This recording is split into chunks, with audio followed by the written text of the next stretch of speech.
Uh-oh. All right, y'all, this is our take. This is Mark the moderator.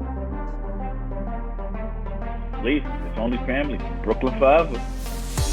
Maybe the process. Bergen. Let's do it. All right, y'all. So Avery was during our break after Avery's drug testing. We was talking about how did Kevin Love make the Olympic team, basketball team, NBA basketball team. Of course, Jalen Rose came out and spoke about it, so let's talk about it. Jalen Rose called it tokenism, that they needed to have a white guy on the team. Then he also came out and apologized for making that statement. What's your take on Kevin Love being on this team and Jalen Rose take on it? Go ahead. Yo, can we look at the camera?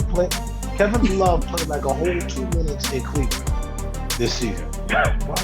Like, I don't even understand what qualifies him for being on the team. Like, what qualifies anybody for being on this team? What is the prerequisite for being on the USA team, and why Kevin Love out of all people? Well, that's a good question. Go ahead. Come on. They chose him. How did they? What? They chose him. That's who they chose. They chose Kevin Love. Good question. So they couldn't choose Julius Randle. I'm just trying to figure this out. If all the players, no, 10 times better. Listen. From what I gather from this is that the Olympic committee felt that that Kevin Love leadership, his experience, qualified him. Yo, you trolling me right now. You trolling me right now. Listen. You asked the question. Like a typical Mark troll.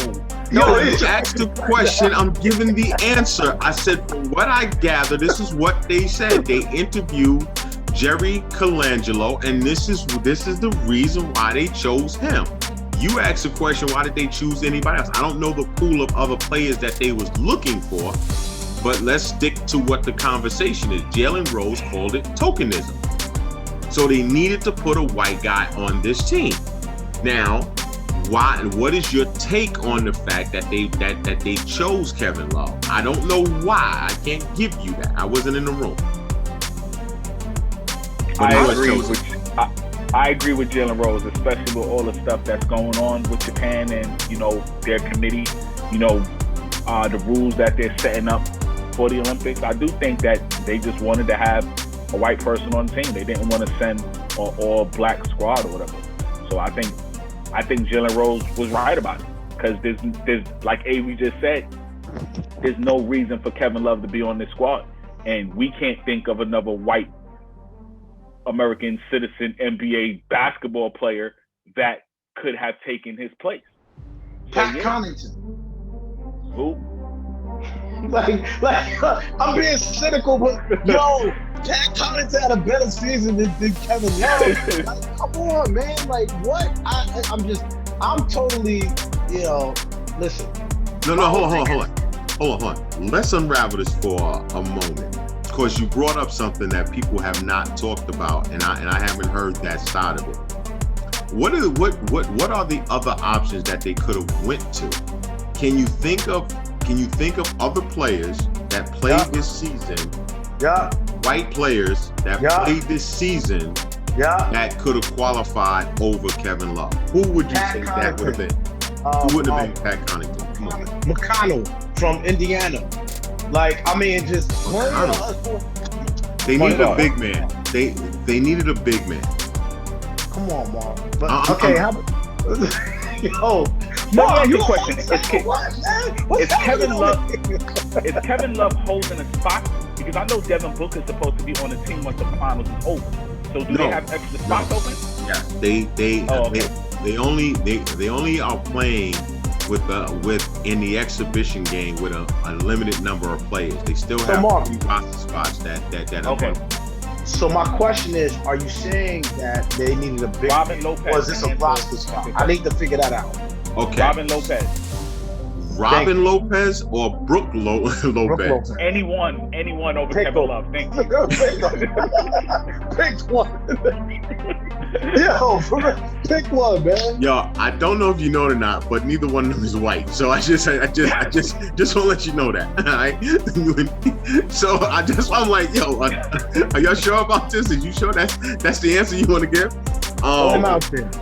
But listen, ultimately, Jalen Rose apologized for his take. What do you think about the apology?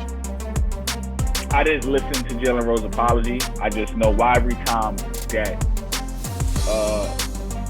an analyst of color makes a valid point, that they have to apologize for some reason. And I don't know. And if you think about it, to me, it seems like it's only the dudes that work for ESPN. Because I hear Shannon say some crazy. And Shannon don't gotta apologize. You know what I mean? I'm just saying. You know what I mean? Chris Broussard left ESPN and he's doing another network and he talk his talk too. So yeah, I just think it's listen, it's my opinion. Why can't I have my opinion?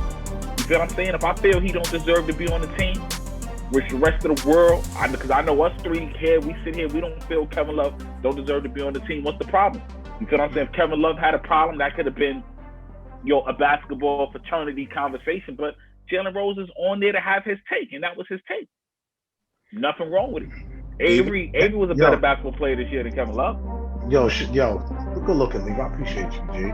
So, listen, the reality is that ESPN, and I'm saying it, is not about your opinion. It's about a script. It's about a script you gotta follow. And if you don't follow this script, guess what? You gotta apologize. And the reality is that every black man that is either on ESPN, right, or was it a guest, whatever the case is, all day long we see them talk about the black athlete and I'm not gonna say it's all negative, but in positive ways, but they freely are allowed to speak negatively about black athletes without apology. When it comes to any other demographic, it's almost as if the guy that sits and scripts this out at ESPN says, that's not allowed, make sure you apologize. I have yet to see any one of those announcers, whatever we want to call them, entertainment, whatever. I've yet to see them apologize to any black athlete. And somebody please correct me if I'm wrong. I've yet to see them apologize to any black athlete. Stephen A, to that dumb list that they made with the greatest, with the top under 24, he said something about them. We already know who wrote the list. He came out and apologized. With the Asian joint, came out and apologized. With the women, he came out and apologized. To what was it, Michelle Beadle? He apologized to. Any other person, and I'll say, when I was on here questioning the source Mark about what he said about pitch sitters, it was all scripted for TV, no apology. Just want to make a point. Dan Orlovsky on ESPN says some reckless things about black athletes, especially in football. What he said about never has to apologize, never have to come to the carpet, never have to say he never have to retract the things he said about Lamar Jackson, the things that he has said over time since he's gotten since he's gotten airspace. But just like what's being said now, a black analyst says it, they have to apologize. But when it comes to us, they do not apologize to us. Go ahead, Lee. I'm gonna put some of that on us as fans. Go ahead, Alice. We hear stuff and we don't like it, and we don't attack them on Twitter like other people do. You feel what I'm saying? Some of those apologies are definitely backlash from people on Twitter going crazy, but we don't do that. You feel what I'm saying? Whatever reason, leave? Yo, listen. Why not leave? Because we're programmed. You know what I mean? We're programmed to say, yo, listen, that's okay. Oh, he's right. But guess what? Even if he's right, we don't got to say that publicly. You feel what I'm saying? This person can be a bum, but we don't got to say that publicly because we're not going to let you tear down one of ours. You feel what I'm saying? We're gonna hold him down in public. In private is a different conversation. Your son is a bum, but you're not going to do that. You're not going to do that in public. But we don't hold ours down. And until we start holding ours down, they're never gonna have to apologize. You feel what I'm saying? What should have happened with the whole Jalen Rose shit is we should attack ESPN. Like Jalen Rose shouldn't apologize. Because why does Kevin Love make the team? Isn't this the same guy who quit on his team in the middle of a game? Leave. Let that have been a black athlete that did that. Big facts. He wouldn't be on the team for that. You feel what I'm saying? Yo, didn't this guy like throw the ball at a coach in the middle of the game? But this is the dude who Jalen Rose had to apologize for. So we got to hold ourselves accountable too, man. We got to start going on Twitter, tagging them, and doing the same thing. But leave you're 1,000% right. Stephen A. went at Kwame Brown, right? Kwame Brown said his joint back. ESPN gave Stephen A. a little time to put up Kwame Brown's bad highlight. Yeah. See, now, I don't have a problem with Stephen A. responding to him, but that whole highlight thing. But no, but see, wait. But see, yo, I'm not going to let him do that because here's the problem. They wouldn't do it to a white athlete. Okay? No.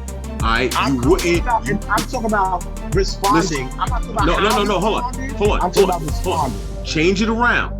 They would have never done that to a white athlete. That's what I'm saying to you. They would have never gave him the time to do that. They'd have never gave him the time, the space, the place to do that. Hold on. Let me say this. One of the most, I'm going to say it, downtrodden ex-athletes in Ryan Leaf, who people called a bust, who drug him through the mud, who was on drugs, who was kicked out of the league, all of these things in jail, and ESPN hired him. Got him a job. So come on, man. That's why I say no. But here's the other part from what Leaf is saying. Stephen A. went out there and put that highlight out there. He was a puppet to go out there and do that against that man. But to Leaf's point, we are the ones that back it, that shares it, that keeps talking about it, gives it energy, and promotes it. And this is where the problem lies at, because it would not happen on the other side. And that's the conversation we're not having. That's the conversation we don't want to have, because that's where the problem lies at. And Leaf, you're 1,000% right. If we lit up Twitter the way, because let's just say it, the words that Stephen A. Smith said the other day about the Japanese baseball player, it set Twitter on fire. He had to apologize. It wasn't that if he ain't want to, he had to apologize. But the same thing doesn't happen when it happens to us. We do not light it up. We do not go at them, and we are more accepting of it. And that's the problem. And I see it on a regular basis, and it's really tiresome on how we tear our own down. Yo, Mark, would Stephen A. have gone on air and showed his cell phone and said, yo, I'm hearing that Aaron Rodgers doesn't work hard and doesn't care? Would he have ever fixed himself to do that? Ever? No. What has he called Aaron Rodgers? That's a bad man. Now, and will not hold his feet to the fire for no reason, because he can't. But look at the other athletes that this dude has torn down and has been allowed to. But Leaf, I'm going back to you. You said it. We keep allowing it, man. And the saddest part is other coaches do not allow for them to do it. They do not allow them to do it. You say one thing, we feel insensitive. Nah, we going hard. We attacking. You feel what I'm saying? And yo, that's what we gotta do until we do that. You know what's the crazy thing? There's this saying, right? And as black people, we do this everywhere, right? But yo, if you do something in one place, you do it everywhere, right? So we could take them speaking about our players on Twitter and we don't attack. And it just goes to other things that we are involved in. It's the same situation where we don't hold each other down. Yeah, yo, and what's more so, I just get like, and I'm just piggyback. When we do it to ourselves on the media, we have to be more forceful about it. Like when another black person does to another, we got to be more like, nah, because that is what leads the others to say, oh, it's okay that we do this. They talk about each other. It's fine. It's not a problem. No, we got Stephen A. I'm not with it. That's why I was so crazy the other day. I'm not with it. Like it's scripted, and that's what it is. It's entertainment. It's not an opinion. You understand what I'm saying? It becomes. I want to give Mark some props too, right? And Avery, you and Mark always stated like when you like someone, it's kind of hard to go at them. Whatever y'all say, the likability thing. Likability. Because if you think about it, black folks killed Chris Whitlock. We got him out. We got him off TV quick. But Stephen A. is liked. And that's the difference. Listen, let me say this. There's something that I seen is this. He posted a 5-minute video of an apology on ESPN this morning on First Take. Of the 4 minutes and 30 seconds was apologizing to the Japanese baseball player. 30 seconds was given to the Nigerian basketball players, which he disrespected by not saying their name properly. 30 seconds. A black dude, I wouldn't call him a man. A black dude only gave 30 seconds to the Nigerian basketball players that he disrespected, that came out and told them that they was disrespected. He gave them 30 seconds. And that goes to show you where this dude is at. And that's the cancer that has been placed inside of this sports media that has allowed to fester. And until we start getting chemotherapy for this bullshit, it's going to keep spreading like a cancer. Yo, Mark, good point. And I want to shout out all the Nigerian basketball players who didn't stand for it. You know what I mean? And spoke up. And it shows it right there. They spoke up, and that forced him to now apologize to them. So shout out to them for standing up. And also others, man. If we go on Twitter and Instagram and start calling this BS out, it might make an impact where, we can start quelling this, because it needs to stop, because it paints a narrative. Because I keep saying it, these narratives are adopted by us, and we promote it, we push it, we accept it. We puppets to it, man. Yes. Puppets to it, man. Yes, y'all. Yes, y'all. No, listen, thank you for tuning in, man. This is a great conversation. This is our take, y'all. Peace. We'll be right back. Peace.